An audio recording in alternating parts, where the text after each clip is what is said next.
জামাত ইসলামী কি জিনিস বিএনপি এবার টের পাবে। জামাত এত সহজে ছেড়ে দেওয়ার পাত্র নয়। জামাত ইসলামী লড়াই চালিয়ে যাচ্ছে। হ্যাঁ, এক অসম প্রতিকূলতার মধ্যেও জামাত লড়াই চালিয়ে যাচ্ছে এবং অপ্রত্যাশিত নজিরবিহীন অবিশ্বাস্য ফলাফল আসতে পারে। ভোটের ফলাফল পাল্টে জামাতের আসন সংখ্যা বাড়লেও বাড়তে পারে। দর্শক, আপনারা জানেন নির্বাচনে কারচুপি হয়েছে, রেজাল্ট ইঞ্জিনিয়ারিং হয়েছে। এই রেজাল্ট ইঞ্জিনিয়ারিং করেছে কারা? বিএনপি, ভারত, যুক্তরাষ্ট্র, ডিপ স্টেট, একটা নেক্সাস। এর বিরুদ্ধে লড়াই করা অত্যন্ত কঠিন। বাংলাদেশের ইতিহাসে অসংখ্যবার রেজাল্ট ইঞ্জিনিয়ারিং হয়েছে। 3-4 দিন আগে সেনাবাহিনীতে একটা বিরাট রদবদল হয়েছিল এবং সেই রদবদলের শীর্ষ খবর ছিল যে principal staff officer lieutenant general Kamrul হাসানকে তার পদ থেকে সরিয়ে পররাষ্ট্র মন্ত্রণালয়ে বদলি করা হয়েছিল। এখন আজকের খবর, দ্বিতীয় দফায় সেনাবাহিনীর শীর্ষ পর্যায়ের রদবদল। আমি এই খবরটা পড়ি আমার বিশ্লেষণ করব। এখানেও দেখা গিয়েছে লেফটেন্যান্ট জেনারেল মোহাম্মদ ফজলুর রহমানকে সরিয়ে দেওয়া হয়েছে এবং আপনারা জানেন যে ডক্টর ইউনুস রেজিমে এই লেফটেন্যান্ট জেনারেল কামরুল হাসান এবং লেফটেন্যান্ট জেনারেল ফজলুর রহমানকে পাকিস্তানপন্থী বলে চিহ্নিত করত বিভিন্ন ভারতীয় এবং আওয়ামী মিডিয়া। এই বাংলাদেশ আর কিছু হবে না। জামাত কেন এই ইলেকশন ইঞ্জিনিয়ারিংটা ঠেকাতে পারলো না? জামাতের মধ্যে ডিপ স্টেট নাই কেন? প্রশাসনে জামাতের লবিং নাই কেন? মানে বিভিন্ন ভাবে ব্যাখ্যা করা হচ্ছে। কিন্তু আপনি কি জানেন যে এই নির্বাচনে জামাত একেবারে ইচ্ছা করে সরকারে যায় নাই? এখন অনেকে হতভম্ব হয়ে যেতে পারেন যে ভাই কি বলতেছেন, ক্ষমতার স্বাদ কেউ কি হাতছাড়া করে? জামাতের যে পরিকল্পনা, এটা কিন্তু আপনি সহজে বুঝতে পারবেন না। খুব ডিপলি আপনাকে চিন্তা করতে হবে, তাহলে কিন্তু আপনি বুঝতে পারবেন। আমি এই ভিডিওতে একেবারে পানির মতো সহজ করে আপনাকে বুঝিয়ে দেবো যে জামাত ইচ্ছা করে এই রাষ্ট্র ক্ষমতায় যায় নাই, এবং বেশ কিছু পয়েন্ট আমি আপনাদেরকে তুলে ধরবো। যারা জামাতের সমর্থক কর্মী কিংবা যারা মনে করেছিলেন যে জামাত ক্ষমতায় যাক, এই ভিডিওটা দেখার পরে আপনি নিজেও বলবেন যে ভাই জামাত ক্ষমতায় না গিয়ে খুব ভালো কাজ করেছে। কিন্তু সে ইঞ্জিনিয়ার্ড ফলাফল পাল্টে সঠিক ফলাফল বের করা, এটা নজির খুব কম। তবে দু একটা ঘটনা আছে। ইউনিয়ন পরিষদ চেয়ারম্যান নির্বাচন কিংবা মেম্বার নির্বাচন, এগুলোর ক্ষেত্রে কিছু কিছু ক্ষেত্রে দেখা যায় যে 2 বছর পর, 2.5 বছর পর, এমনকি 5 বছর পর হলেও সঠিক ফলাফল কোর্টের রায়ের মাধ্যমে এসেছে।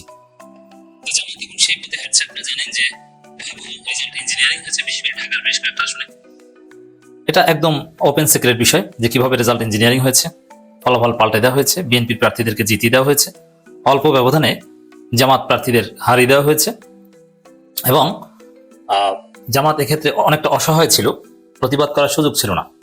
কারণ এমন সময় ফলাফল ঘোষণা বন্ধ করে দিয়ে ইঞ্জিনিয়ারিং করা হয়েছে যে সময় জামাতের সামনে ডিপ স্টেট, পিছনে ভারত, যুক্তরাষ্ট্র, ডানে মিডিয়া, বামে অশুভ শক্তি। কিছু করার ছিল না এবং তড়িঘড়ি করে নির্বাচন কমিশন গেজেট প্রকাশ করে দিয়েছে। কোনো আপত্তি জানানোর সুযোগ তারা রাখেনি। কিন্তু জামাত দমে যাওয়ার পাত্র নয়। বৃহত্তর স্বার্থে ফলাফল মেনে নিয়েছে, আর আইনি লড়াই জামাত চালিয়ে যাচ্ছে। কোর্টে মামলা করেছে জামাত, যার ফল 3 আসনের ব্যালট পেপার, রেজাল্ট শিট সহ সব নথি হেফাজতে নেওয়ার নির্দেশ এটা কোর্ট দিয়েছে। এর মানে কি দেখেন, আমি খবরটা আগে জানাই, তারপরে তাৎপর্য, এর রাজনৈতিক দিক এবং আলটিমেটলি কি রায় হতে পারে সেটা নিয়ে আলোচনা করব। ত্রয়োদশ জাতীয় সংসদ নির্বাচনের 3টি আসনে কারচুপির অভিযোগ তুলে হাইকোর্টে আবেদন করেছে বাংলাদেশ জামাত ইসলামী। আসনগুলো হলো ঢাকা 6, 7 ও গাইবান্ধা 4। ঢাকা 7 আসনে নিশ্চিত জামাত প্রার্থীকে হারিয়ে দেওয়া হয়েছে, এটা আমরা জানি। জামাতের প্রার্থী জিতেছে। এখন প্রশ্ন করতে পারেন যে জামাত কি তাহলে এই শুধু 3টা আসনের জন্য মামলা করেছে? জামাত তো প্রথমে 30টা, তারপরে 32টা বলেছিল যে এই 32টা আসনে রেজাল্ট ইঞ্জিনিয়ারিং করা হয়েছে এবং জামাত এটা ডকুমেন্টেশন করেছে। উত্তর হচ্ছে যে না, জামাত 32টা আসনেই রেজাল্ট ইঞ্জিনিয়ারিং হয়েছে বলে প্রমাণ পেয়েছে, কিন্তু সেই প্রমাণগুলো একত্র করে কোর্টে মামলাযোগ্য সবগুলো করতে পারেনি। মামলাযোগ্য এভিডেন্স কালেকশন এখনো চলছে, যাচাই বাছাই করে যে বিষয়ে আইনে প্রতিকার নাই বা যতটুকু কারচুপি হলে বা কারচুপির অভিযোগ তুলে তার সপক্ষে যতটুকু প্রমাণ দরকার হয় এফআইআর করতে বা কোর্টের ডিগ্রি পেতে, এগুলো নিয়ে জামাত কাজ করছে। কিন্তু এই 3টার ক্ষেত্রে সুনির্দিষ্ট তথ্য প্রমাণ পেয়েছে, যার ফলে এই 3টার ক্ষেত্রে তড়িঘড়ি করে মামলা করতে পেরেছে এবং মামলার একটা প্রাথমিক রেজাল্টও জামাত পেয়েছে। গত 26 ফেব্রুয়ারি আবেদনের পর এই 3 আসনের সব ব্যালট পেপার, রেজাল্ট শিট সহ সব নথি হাইকোর্টের হেফাজতে নেওয়ার নির্দেশ দিয়েছে নির্বাচনী ট্রাইব্যুনাল। এখন কোর্টের ওইখানে কিন্তু আর জালিয়াতি করার সুযোগ নেই। দেখেন, বাংলাদেশের বিচার ব্যবস্থা নিয়ে অনেক কথা আছে, হাইকোর্টের বিচার ব্যবস্থা নিয়েও কথা আছে, সেই ট্রাইব্যুনাল নিয়েও কথা আছে, কিন্তু তারপরও হাইকোর্টে একটা স্বচ্ছতা আছে। কিছু রাজনৈতিক মামলা বিচারক তাজির বা তার প্রয়োজন মতে এদিক ওদিক রায় দিতে পারেন অথবা উপরের নির্দেশে, কিন্তু সেখানে একটা ট্রান্সপারেন্সি আছে, দুই পক্ষের উকিলরা জোরালো যুক্তিতর্ক উপস্থাপন করেন এবং উকিলদের একেবারে অন্ধকারের মধ্যে রেখে যা ইচ্ছা তা করতে পারে না। এটা হাইকোর্ট সুপ্রিম কোর্টে অ্যাটলিস্ট সম্ভব নয়। তো দর্শক, সেই ক্ষেত্রে হাইকোর্ট যেহেতু এগুলো জব্দের নির্দেশ দিয়েছে, হাইকোর্টের হেফাজতে নেওয়ার নির্দেশ দিয়েছে, এর মানে তারা ওইখানে হাইকোর্টের তত্ত্বাবধানে ওইটা নতুনভাবে আবার গণনা হবে এবং কোথায় কি ত্রুটি বিচ্যুতি হয়েছে সেটা পর্যালোচনা হবে। এবং যদি মনে করা হয় যে না, এমন কারচুপি হয়েছে যার ফলে রেজাল্টের উপর, ফলাফলের উপর প্রভাব পড়েছে, বিজয়ীকে পরাজিত করে দেওয়া হয়েছে, তাহলে এটার বিষয়ে চূড়ান্ত সিদ্ধান্ত নেবে। আর যদি সামান্য কারচুপি প্রমাণ পাওয়া যায় যে না, যতটুকু কারচুপি হয়েছে বা ইঞ্জিনিয়ারিং হয়েছে তাতে ফলাফল পরিবর্তন হতো না, হয়তো ভোটের পরিমাণ কম বেশি হতো কিছুটা, তাহলে হয়তো ছোট সিদ্ধান্ত আসবে। তো এই ক্ষেত্রে হাইকোর্টের সিদ্ধান্তের উপর ভরসা রাখা যায়, আশা রাখা যায়। কারণ হাইকোর্টে নির্বাচন কমিশনের মতো রাতারাতি জালিয়াতি করে একটা রায় দিয়ে দিবে গণনা করে, এটা হওয়া সম্ভব নয়। এখানে শিশির মনিরা আছে, তাদেরকে বোকা বানানো, তাদেরকে ধোয়ার মধ্যে রাখা কিছুতেই সম্ভব নয়। অতএব এটা একটা সুখবর বটে।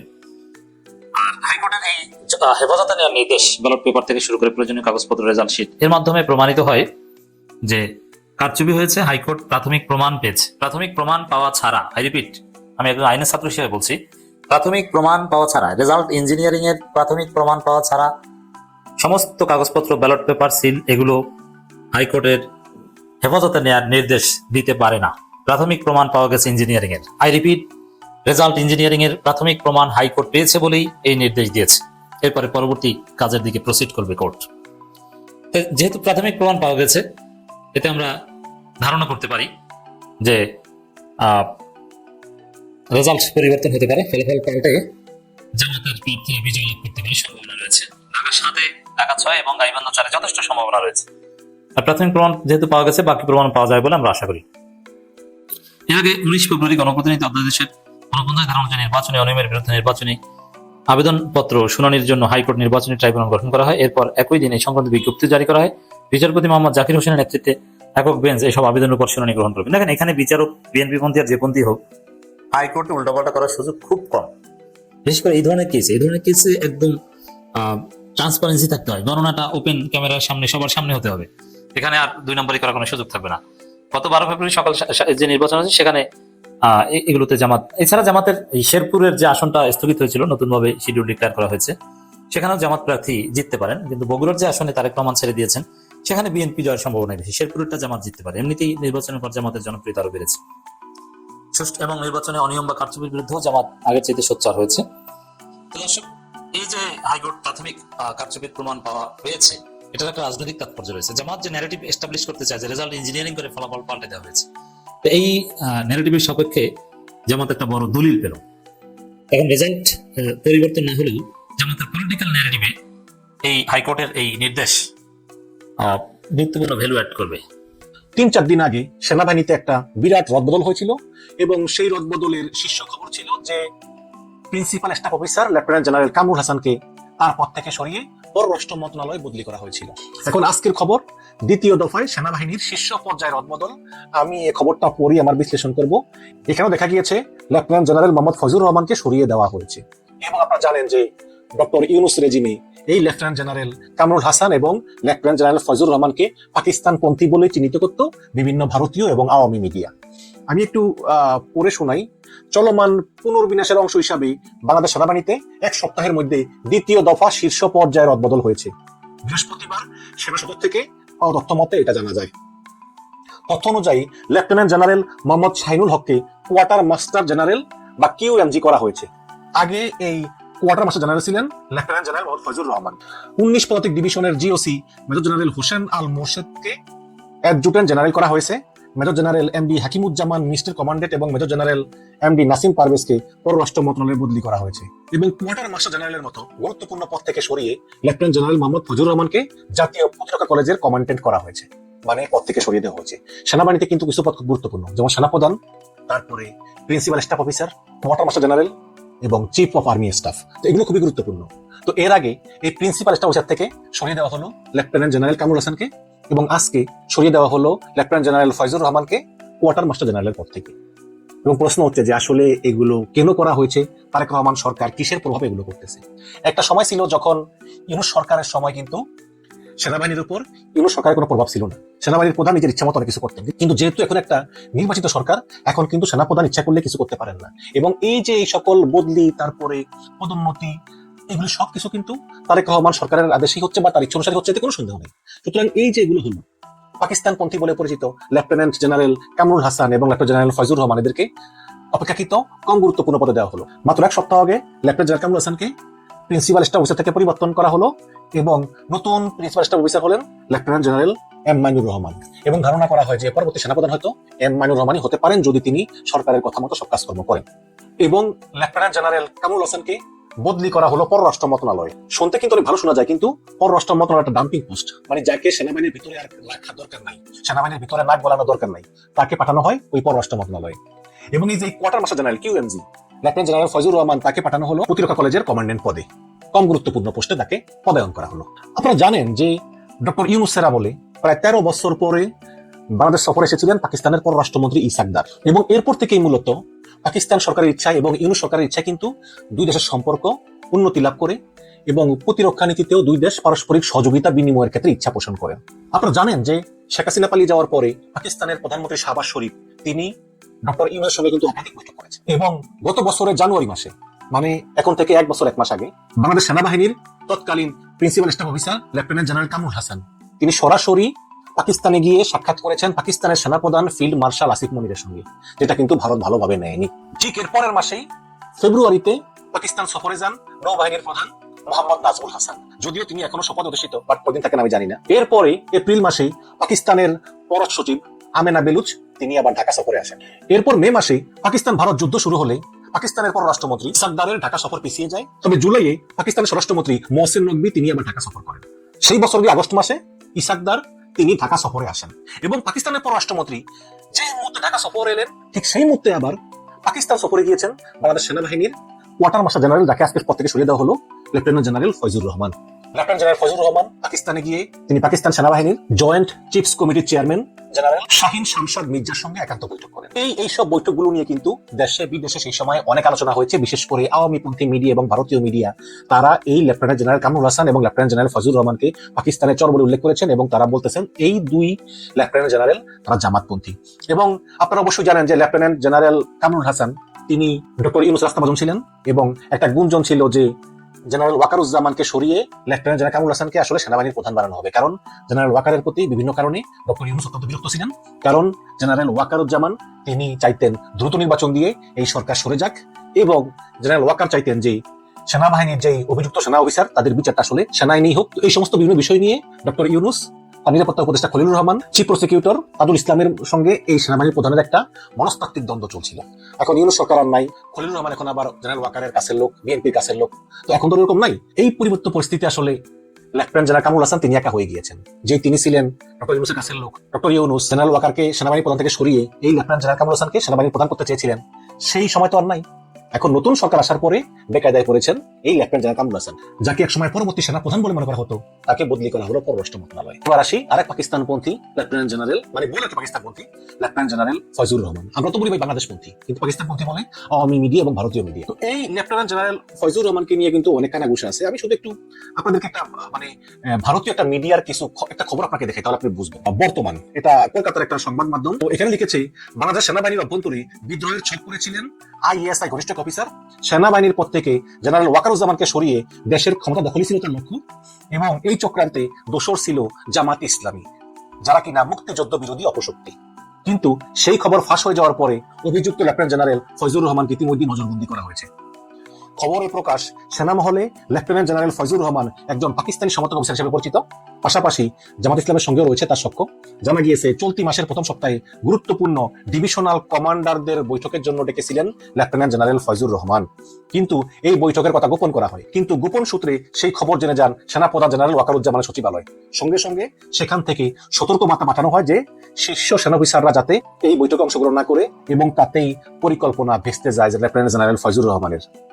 সূত্রের খবর যে গত কয়েক মাস থেকেই চক্রান্তের জাল সাজাচ্ছিলেন বাংলাদেশ সেনাবাহিনীর এই পাকিস্তানপন্থী কর্মকর্তা। গত জানুয়ারি এবং ফেব্রুয়ারি মাসে পাকিস্তানের কূটনীতিক এবং জামাত ইসলামের সঙ্গে গোপন বৈঠক করেন লেফটেন্যান্ট জেনারেল ফয়জুর রহমান, এবং সেই খবরও ওয়াকারের কানে চলে যায়। তার নির্দেশেই ফয়জুরের উপর নজরদারি শুরু করেন বাংলাদেশ সামরিক গোয়েন্দা সংস্থা ডিজিএফআই। তো এটা হচ্ছে গিয়ে এই ভারতীয় মিডিয়ার খবর। এই খবর প্রকাশ করা হয়েছে গত বছরের 11ই মার্চ, মানে আজ থেকে প্রায় 10-11 মাস আগে। তো এটা হচ্ছে আসলে এই লেফটেন্যান্ট জেনারেল ফজলুর রহমানের উপর ভারতীয় মিডিয়ার চিন্তা ভাবনা। পাকিস্তানপন্থী, জঙ্গি, আইএসআই, জামাত ইসলামী এমন কোন উপাধি বাদ নাই যে তাকে তারা দিয়েছেন। এবং ভারতের একটা ডিফেন্স পেজ আছে, ওই ডিফেন্সের বিভিন্ন খবরটার মধ্যে এখানে লিখেছে যে বাংলাদেশ পাকিস্তান বাণিজ্য চুক্তির আড়ালে ভয়ঙ্কর গোপন সামরিক চুক্তি। গত শনিবার পাকিস্তানের মন্ত্রী পর্যায়ের প্রতিনিধি দল বাংলাদেশ সফরে এসে কয়েকটি চুক্তি এবং সমঝোতা সাইন করে গিয়েছেন। তবে ঠিক একই সময় তাদের এই সফরের আড়ালে quarter master general lieutenant general Mohammad Fazlur Rahman Pakistan সফরে চলে আসেন। তিনি রাওয়ালপিন্ডিতে অবস্থিত পাকিস্তান মিলিটারি হেডকোয়ার্টারে পাকিস্তান সেনাবাহিনীর কয়েকজন জেনারেলের সঙ্গে মিটিং করেছেন এবং এই মিটিং সম্পর্কে বিশেষ কোনো তথ্য প্রকাশ করা হয়নি। এমনকি বাংলাদেশি মিডিয়াগুলো এই সফর সম্পর্কে কোনো রিপোর্টও করেনি। তবে পাকিস্তানি মিডিয়ার কিছু রিপোর্ট থেকে লেফটেন্যান্ট জেনারেল ফজলুর রহমানের এই গোপন মিটিং সম্পর্কে কিছু ধারণা পাওয়া যায়।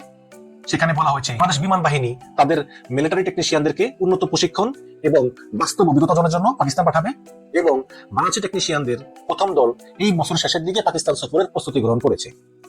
এবং এই প্রজেক্টের লক্ষ্য হচ্ছে নির্দিষ্ট কিছু ক্ষেত্রে বাংলাদেশ এয়ারফোর্সের সদস্যদের দক্ষতা বৃদ্ধি করা। সেগুলো হলো aircraft maintenance, missile system maintenance, defence electronics equipment maintenance, aviation engineering, advance defence tactics এবং মডার্ন মিলিটারি সিস্টেম। তো এরকম আরো সুযোগ করে দিবে। তো এইসব সহযোগিতা পাকিস্তান বাংলাদেশে করবে এবং ভারতীয় বিশ্লেষকদের মতে এই পদক্ষেপ তাৎক্ষণিকভাবে আঞ্চলিক ক্ষমতার ভারসাম্য পরিবর্তন না করলেও এটি ধীরে ধীরে পাকিস্তানের সঙ্গে বাংলাদেশের প্রতিরক্ষা সম্পর্ককে আরো গভীর করতে পারে। এবং এই বছরের 15 জানুয়ারি বাংলাদেশ সেনাবাহিনীর principal staff officer lieutenant general ASM Kamrul হাসানের নেতৃত্বে একটি প্রতিনিধি দল পাকিস্তান সফরে এসে পাকিস্তান বিমান বাহিনীর প্রধানের সঙ্গে সাক্ষাৎ করে 32টি JF-17 ফাইটার ক্রয়ে আগ্রহ প্রকাশ করে। মূলত তখন থেকেই বাংলাদেশ JF-17 যুদ্ধ বিমানের ইভ্যালুয়েশন কার্যক্রম শুরু করেছে। তার মানে হচ্ছে যে এই লেফটেন্যান্ট জেনারেল কামরুল হাসান তিনি প্রথম পাকিস্তানে গিয়ে এই পাকিস্তানের JF-17 বিমান কেনার আগ্রহ প্রকাশ করেন এবং তার কয়েক মাস পরে সেখানে যান। Quarter master general lieutenant general Fazlur Rahman তিনিও পাকিস্তানের সঙ্গে বিভিন্ন সম্পর্ক উন্নয়নে আগ্রহ প্রকাশ করেন এবং বাংলাদেশ বিমান বাহিনীর মিলিটারি টেকনিশিয়ানদেরকে পাকিস্তান পাঠিয়ে সেখানে ট্রেনিং এর ব্যবস্থা করেন। এবং এইসব বিভিন্ন কারণেই মূলত ভারতীয় মিডিয়া এবং আওয়ামী মিডিয়া এই দুজনকে পাকিস্তানপন্থী, জঙ্গি, জামাত ইসলামপন্থী বিভিন্ন আখ্যায় আখ্যায়িত করে এবং বিভিন্ন বিশেষণে বিশেষায়িত করে। এখন এই এক সপ্তাহের মাথায় নতুন তারেক রহমান সরকার এই দুজনকে চাকরি থেকে বাদ না দিলেও তাদেরকে তাদের গুরুত্বপূর্ণ পদ থেকে সরিয়ে অপেক্ষাকৃত কম গুরুত্বপূর্ণ পোস্টে দিয়েছেন, যেটাকে এক ধরনের ডিমোশনই বলা যায়। যাই হোক, একটি নির্বাচিত সরকার তাদের পছন্দ মতো সেনাবাহিনী সহ সব ক্ষেত্রে সাজাবেন, বদলি করবেন, নতুন লোক নিয়োগ দিবেন, অনেক বছরে পাঠাবেন, এটা হয়ে আসছে এবং আমিও এটা স্বাভাবিকভাবেই দেখি। কিন্তু সচেতন মনে একটা প্রশ্ন থেকেই যায় যে এক সপ্তাহের মাথায় দুইজন সেনাবাহিনীর ঊর্ধ্বতন কর্মকর্তা, লেফটেন্যান্ট জেনারেল কিন্তু তারা সেনাবাহিনীর প্রধানের পর যাদের অবস্থান, সেই দুইজন লেফটেন্যান্ট জেনারেলকে এক সপ্তাহের মাথায় তাদের পদ থেকে সরিয়ে কম গুরুত্বপূর্ণ পদে দেওয়া হলো, যেখানে অলরেডি আপনার ইউনূসের আমলে তাদের বিরুদ্ধে পাকিস্তানপন্থী জেনারেলে তখন জুটেছিল। এবং এই তাদেরকে তারেক রহমান সরকার এই যে বদলিটা করলো, এটা কি আসলে নরমালি করা হয়েছে নাকি কোনো বিশেষ একটা গোষ্ঠীর ইঙ্গিতে এগুলো করা হয়েছে? এই প্রশ্ন কিন্তু সচেতন মহলে ওঠাই স্বাভাবিক। দর্শক, আপনারা কি ভাবছেন? এই যে এক সপ্তাহের মাথায় লেফটেন্যান্ট জেনারেল কামরুল হাসানকে পররাষ্ট্র মন্ত্রণালয় এই বাংলাদেশ আর কিছু হবে না। জামাত কেন এই ইলেকশন ইঞ্জিনিয়ারিংটা ঠেকাতে পারলো না? জামাতের মধ্যে ডিপ স্টেট নাই কেন? প্রশাসনে জামাতের লবিং নাই কেন? মানে বিভিন্নভাবে ব্যাখ্যা করা হচ্ছে। কিন্তু আপনি কি জানেন যে এই নির্বাচনে জামাত একেবারে ইচ্ছা করে সরকারে যায় নাই? এখন অনেকে হতভম্ব হয়ে যেতে পারেন যে ভাই কি বলতেছেন, ক্ষমতার স্বাদ কেউ কি হাতছাড়া করে? জামাতের যে পরিকল্পনা, এটা কিন্তু আপনি সহজে বুঝতে পারবেন না। খুব ডিপলি আপনাকে চিন্তা করতে হবে, তাহলে কিন্তু আপনি বুঝতে পারবেন। আমি এই ভিডিওতে একেবারে পানির মতো সহজ করে আপনাকে বুঝিয়ে দেবো যে জামাত ইচ্ছা করে এই রাষ্ট্র ক্ষমতায় যায় নাই, এবং বেশ কিছু পয়েন্ট আমি আপনাদেরকে তুলে ধরবো। যারা জামাতের সমর্থক কর্মী কিংবা যারা মনে করেছিলেন যে জামাত ক্ষমতায় যাক, এই ভিডিওটা দেখার পরে আপনি নিজেও বলবেন যে ভাই জামাত ক্ষমতায় না গিয়ে খুব ভালো কাজ করেছে, হেভি ভালো কাজ করেছে। আর বিএনপির যে সমস্ত উচ্ছৃঙ্খল নেতাকর্মী 5% যারা জামাতের বাড়িঘরে যারা হামলা চালাচ্ছে, মারধর করতেছে, এই ভিডিওটা দেখার পরে মানে তার মধ্যে যদি ন্যূনতম সেন্স থাকে, সে কনফার্ম মানে জনগণের বাসায় গিয়ে মানে বলবে যে ভাই আমি আগে যা ভুল করেছি, আমার ভাই তুই মাফ করে দে, আমাদেরকে একটু সহযোগিতা কর, বাধ্য। তো চলেন জামাত যে ইচ্ছা করে রাষ্ট্র ক্ষমতায় যায় নাই এইটা এক্সপ্লেইন করি, তাহলে আপনি বুঝতে পারবেন। অনেকে এক্সপ্লেইন হয়তো শুনছেন, আমি জাস্ট দুইটা সাইডের কথা বলবো, তাহলে আপনি বুঝতে পারবেন যে এইটাই মূল কারণ যে জামাত ইচ্ছা করে রাষ্ট্র ক্ষমতায় যায় না। তো এই যে একটা দিক জামাত খুব ভালো করে জানে যে আমরা যদি সরকারে যাই, বিএনপি যদি বিরোধী দলে যায়, তারা কখনোই আমাদেরকে হেল্প করবে না, এবং সেই সঙ্গে বাংলাদেশে আওয়ামী লীগ পুনর্বাসিত হবে, মানে আওয়ামী লীগ এবং বিএনপি এক হবে, এবং এদের পূর্ণাঙ্গ সাপোর্ট দিবে হচ্ছে ইন্ডিয়া। কারণ জামাতের তো ওই লেভেলে প্রস্তুতি নাই। তার উপরে আবার কিন্তু আছে ডিপ স্টেট। আপনি যদি সরকারি লেভেলে যে সচিব মামলা, এখন এদের 95% মানে বিগত সরকারের আমলের সেট আপ কিন্তু এটা ভাঙা কিন্তু এত সহজ না। এই জন্য খুব ভালো করে জামাত বুঝতে পেরেছে যে আমরা রাষ্ট্র ক্ষমতায় গেলে পারি আওয়ামী লীগ, বিএনপি এবং ইন্ডিয়া এক হয়ে যদি আমাদের বিরুদ্ধে নামে, ওদের সাথে আমরা পারবো না। সুতরাং এটা জাস্ট এটা নেগোসিয়েশন করে বিএনপিকে দেওয়াটাই ভালো হবে। এরপরে 2 নাম্বার যে বিষয়টা বলবো, এইটা হচ্ছে সবচাইতে মোস্ট ইম্পর্টেন্ট, মানে এইটার উপর বেস করেই জামাত ইসলাম ক্ষমতায় যায় নাই। এবং এইটা যদি আপনি শোনেন, আপনি নিজে বলবেন যে ভাই জামাত যে ক্ষমতা যায় নাই এটা খুব ভালো কাজ করছে, মানে জামাতের ক্ষমতায় যাওয়া উচিতই হয় নাই, বরঞ্চ সে যে বিরোধী দল এটা মানে একেবারে বেস্ট অপশন জামাতের জন্য। কোনটা জানেন? এক্সপ্লেন করি, জাস্ট একটু মনোযোগ দিয়ে শুনবেন। বিগত আওয়ামী লীগ সরকার যখন ছিল, আপনারা দেখেছেন, এটা সত্যি আপনাকে মানতে হবে যে আওয়ামী লীগ সরকার কিন্তু দেশের জন্য অনেক উন্নয়ন করেছে, এটা সত্য কথা। তো আমাদের দেশে যে একটা বিখ্যাত যে একটা সেতু যেটা শেখ হাসিনা তৈরি করেছে, এটার নাম হচ্ছে পদ্মা সেতু। এই পদ্মা সেতুর বাজেট হচ্ছে 30,000 কোটি টাকা প্লাস, আমি 30,000 কোটি টাকা ধরলাম। এটার কাজ শুরু হয় 2014 সাল থেকে এবং এটা শেষ হয় আপনার 2022 সালে, 7 বছর ধরে। তাহলে পরে 30,000 কোটি টাকার রিস্ক শেখ হাসিনা সরকার কিন্তু নিয়েছিল, যদিও ওই সরকার টিকে ছিল প্রায় 17 বছর। বুঝবেন কিন্তু, মাথা খাটিয়ে মগজ দিয়ে বুঝবেন। তো শেখ হাসিনা সরকার এই পদ্মা ব্রিজ বানাইতে তার লাগছে কি 7 বছর। 7 বছরে সে 30,000 কোটি টাকা ইনভেস্ট করছে, এরপরও পুরো বাংলাদেশের অর্থনীতি ঠিক রেখে। জিনিসটা বুঝতে পারছেন তো? মানে 2014 সালে আপনার একটা সাবানের দাম ছিল 30 টাকা, পদ্মা সেতু তৈরি হওয়ার পরে ওই একই সাবানের দাম এখন 55 টাকা। হিসাবটা বুঝতে পারতেছেন? এইবার আসেন, বাংলাদেশের যে বৈদেশিক ঋণ সেটার পরিমাণটা জানেন? $104 বিলিয়ন। আমি আবার বলছি, বাংলাদেশের যে বিদেশি ঋণ এটার পরিমাণ হচ্ছে $104 বিলিয়ন। এটাকে যদি আমরা বাংলা টাকায় কনভার্ট করি তাহলে দাঁড়াবে মানে সামথিং বা প্লাস 11.5 লক্ষ কোটি টাকা। 100-200 কোটি টাকা নাই কিন্তু, 11.5 লক্ষ কোটি টাকা বাংলাদেশ সরকার কিন্তু ঋণী। এবং এই ঋণটা হচ্ছে 20 বছরের জন্য। প্রতি বছরে আপনার যদি আপনি 20 দিয়ে ভাগ করেন 11.5 লক্ষ টাকা, তাহলে প্রতি বছরে আপনাকে দিতে হবে কত জানেন? প্রতি বছরে আপনাকে দিতে হবে 57,500 কোটি টাকা। মানে হিসাব ব্যাপার মিলান কিন্তু, একটা পদ্মা সেতু তৈরি করতে খরচ হয়েছে 30,000 টাকা, এবং সেই পদ্মা সেতু তৈরি করতে আপনার সময় লাগবে 7 বছর। শেখ হাসিনা সরকার ক্ষমতায় ছিল 17 বছর। আর প্রতি বছরে আপনার বিদেশি ঋণ শোধ করতে হবে 57,000 কোটি টাকা। আমি ধরলাম এটা 60,000 কোটি টাকা। তার মানে কি জানেন তো, বিএনপি সরকারকে প্রতি বছরে 2টা করে পদ্মা সেতু বানাতে হবে। পসিবল? মানে যেটা আওয়ামী লীগ সরকার 7 বছর ধরে বানিয়েছে, যে টাকা দিয়ে আপনার বিএনপি সরকারকে, অর্থাৎ 57,000 টাকা ঋণ, মানে প্রতি বছরে 2টা পদ্মা সেতু বানানোর যে খরচ, সেইটা প্রতি বছর বিএনপি সরকারকে করতে হবে। এখন আপনি বলেন যে প্রতি বছরে যদি 57,000 কোটি টাকা মানে 2টা করে পদ্মা সেতু বাংলাদেশে তৈরি করা হয়, বাকি উন্নয়ন সম্ভব কিনা? পসিবল কোনোদিন হবে না, কোনোদিন হবে না, এটা গ্যারান্টি। যে আমাদেরকে খুব ভালো করে বুঝতে পারছে যে আমরা মানে দেশের উন্নতি করতে পারবো না এই ঋণের বোঝার কারণে। তো সুতরাং ঠিকঠাক মতো একটা মানে সেট আপ করো। সেট আপটা কি? এই বিএনপির সামনে আগে দাও, মানে ব্লান্ডার যদি হয় ও হোক, কিন্তু আমরা মানুষের কাছে মানে দেখানোর চেষ্টা করবো যে আমরা হেরেসিটাতে কি হয়েছি, সামনে আবার এগিয়ে যাবো, আমরা ন্যায় এবং ইনসাফের দল। মেটিকুলাস ডিজাইন, বুঝতে পারতেছেন তো জিনিসটা? তো সর্বশেষ অনেকে বলতে পারেন তো ভাই বিএনপি তো সাহস করে গেল, বিএনপি তো কেমন গিয়েছে, নতুন বিয়ে করলে 6 মাস খুব ভালো লাগে, কিন্তু 6 মাস পর থেকে কিন্তু আপনার রিয়েল কাহিনী শুরু হয়। যারা বিয়ে করেছে ওদের কাছ থেকে জিজ্ঞাসা করবেন। তো যেহেতু বিএনপি নতুন গভর্নমেন্ট, জাস্ট একটু চাইতে দিন, 1 বছর চাইতে দিন। এরপর ওই 55 টাকা সাবান কয় টাকায় আপনার কিনতে হয় এটা আপনি নিজের চোখেই দেখবেন। আমার আর বেশি কিছু বলা লাগবে না। তারেক রহমানের সকল প্ল্যান সত্যিকার অর্থে ক্রমেই ফাঁস হয়ে যাচ্ছে এবং নগ্নভাবে তা মানুষের চোখে ধরা পড়ছে। আপনারা বিস্ময়ে আশ্চর্য হয়ে যাবেন এবং থমকে থমকে ভাবতে ভাবতে আপনাদের চিন্তার রেশ লম্বা হবে, ঘুম চলে যেতে পারে। এত ভয়ঙ্কর সব ব্যাপার স্যাপার ফাঁস হচ্ছে। প্রতিপক্ষের উপরে অত্যাচারের নতুন এবং সফট জেন্টেল স্টিম রোলার চালানোর জন্য যেই পরিকল্পনা এবং ফাঁদ পেতে বসেছে তারেক রহমান, সেই ফাঁদ অচিরেই মানুষের সামনে আরো স্পষ্ট হয়ে যাবে। যারা রাজনীতির বোদ্ধামহল বিশ্লেষক, ইনডেপথ ডিপ স্টেট নিয়ে গভীর চিন্তা করেন, তারা ইতিমধ্যে তারেক রহমানের প্ল্যান ধরে ফেলেছেন। তারেক রহমান খুব স্পষ্টভাবে বুঝতে পেরেছেন যে কোনোভাবেই জামায়াত এবং ইসলামী ছাত্র শিবিরকে আদর্শিকভাবে রাজনৈতিকভাবে মোকাবেলা করা সম্ভব নয়, এটা কার্যত অসম্ভব। বিএনপি যে স্টাইলে রাজনীতি করছে, তাদের রাজনৈতিক যে এলিমেন্টস, তা ইতিমধ্যে ভোতা হিসাবে পরিগণিত হয়েছে মানুষের কাছে। তা আগের মতো ধার আর নেই। ভোটের রাজনীতিতে বিএনপি অলরেডি নাস্তানাবুদ হয়ে গিয়েছে। কোনোরকম যদি এই সূক্ষ্ম ইঞ্জিনিয়ারিংয়ের আশ্রয় না নিত, তাহলে এবারের ক্ষমতার আসন হতো বাঘে সিংহে মুখোমুখি হওয়ার মতো এক লড়াই। কিন্তু ডিপ স্টেটের সহযোগিতায় এবং ডক্টর ইউনূসের অসহায় পরিস্থিতি থেকে একটি সেফ এক্সিটের জন্য বিএনপিকে সেই পরিস্থিতি করে দিতে বাধ্য হয়েছে বাংলাদেশের প্রশাসন, দুর্নীতিগ্রস্ত আমলাতন্ত্র এবং অপরাধী সেনাচক্র।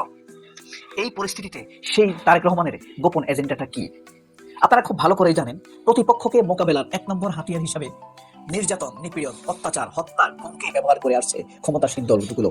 আর এই হত্যা, নির্যাতন, গুম, খুন, ধর্ষণ এইসবকে পুঁজি করেই আওয়ামী লীগ গত 17 বছর ক্ষমতায় ছিল। কিন্তু বিএনপি আওয়ামী লীগের মতো অত্যাচার, নির্যাতন, গুম, খুন, কিডন্যাপ করে ক্ষমতা চালাবে, হাতে ধরে রাখবে, এই শক্তিটুকু এবং মেধাটুকু বিএনপির নেই।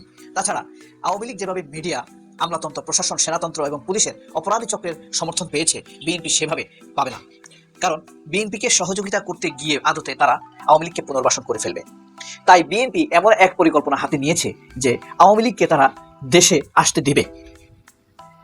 আওয়ামী লীগের একমাত্র পথ হবে, একমাত্র কাজ হবে জামায়াত ইসলাম এবং ইসলামী ছাত্র শিবির এবং ইসলামপন্থী শক্তির উপরে অত্যাচার, নির্যাতন এবং স্টিম রোলার চালানো। আওয়ামী লীগ এই কাজটাই করবে।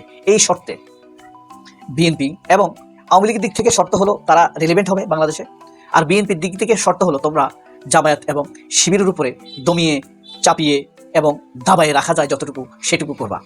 তাহলে আওয়ামী লীগ জামায়াতের উপর অত্যাচার করবে, শিবিরের উপর অত্যাচার করবে, ইসলামপন্থী শক্তির উপর অত্যাচার করবে, আর বিএনপি শান্তিতে রাজনীতি করবে, ক্ষমতা উপভোগ করবে। মিডিয়াগুলো ব্যস্ত থাকবে যে জামায়াত এবং আওয়ামী লীগের মারামারি নিয়ে। একটা পর্যায়ে এসে মিডিয়া এবং সুশীল সমাজ আওয়ামী লীগকে লাইমলাইটে নিয়ে আসবে এই বলে যে আওয়ামী লীগ মৌলবাদী এবং উগ্র শক্তিকে দমিয়ে রাখতে একমাত্র কার্যকর রাজনৈতিক শক্তি, তারাই পেরেছে জামায়াত ইসলাম এবং উগ্র ইসলামিক শক্তিকে দাবিয়ে রাখতে। তারেক রহমানের এই হলো সূক্ষ্ম এবং অতিবাস্তব প্ল্যান।